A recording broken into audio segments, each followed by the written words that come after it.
మానవుడు జన్మ జన్మలో చేసిన కర్మలకు కర్మ ఫలాన్ని మాత్రం అనేక జన్మలెత్తుతూ అనుభవిస్తూనే ఉంటాడు.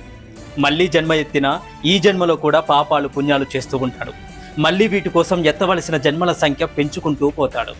ఇలా జీవి జనన మరణ చక్రాలలో ఇరుక్కుంటాడు.